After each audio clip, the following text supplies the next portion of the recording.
Welcome to Climate Change 101. Here we introduce you to some of the foundational concepts that all animal health advocates should know about climate science. We have 4 takeaway points for you. Key point number 1. Weather and climate exist on different timescales.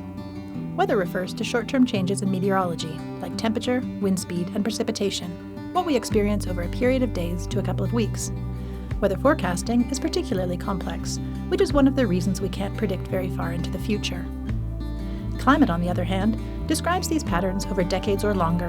In the US, thanks to the National Oceanic and Atmospheric Administration, or NOAA, we have an incredibly long record of weather data, especially temperature, dating back to before the 1900s. This figure shows that while the average temperature changes from year to year, the trend over more than 100 years is increasing. That's our climate. Key point number 2. There are experts around the world working on science related to climate change. The Intergovernmental Panel on Climate Change, or IPCC, was formed in 1988 and consists of volunteer scientists from 195 member countries. Their reports are freely available and intended to provide policymakers around the globe with a clear view of the current scientific knowledge relevant to climate change. These assessments are intended to inform decisions, including those focused on both human and animal health. Key point number 3. We have objective indicators of global climate change.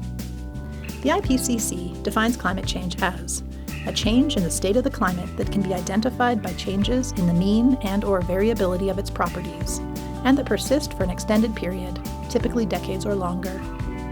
Climate change refers to any change in climate over time, whether due to natural variability or as the result of human activity.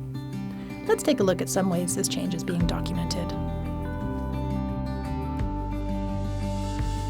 Carbon dioxide is one of the primary greenhouse gases in Earth's atmosphere.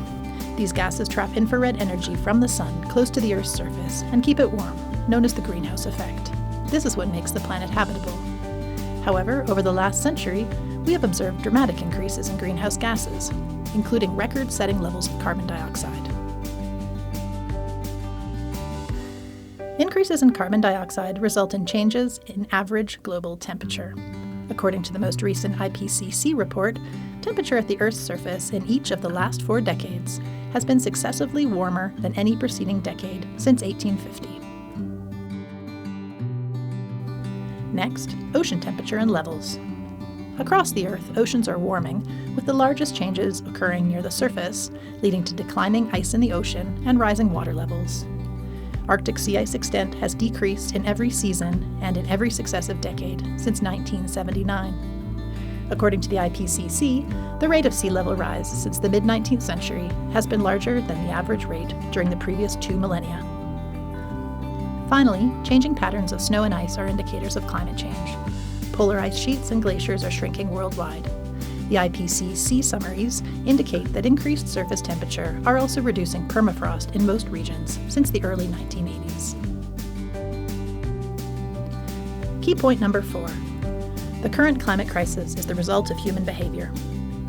While climate can change due to natural variability or as the result of human activity, it is now clear that these drivers are not equal.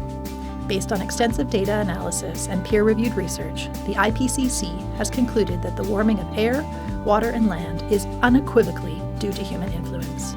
This human-induced warming drives the multitude of other weather and climate extremes we are seeing around the world. In summary, climate change is a long-term process that can be objectively measured using a variety of indicators. Climate science is well reviewed and summarized for us by international experts on the IPCC. Through their work, we can now confidently attribute climate change to human activity. Knowing this, we'll be able to now take a closer look at the implications of climate change on human and animal health.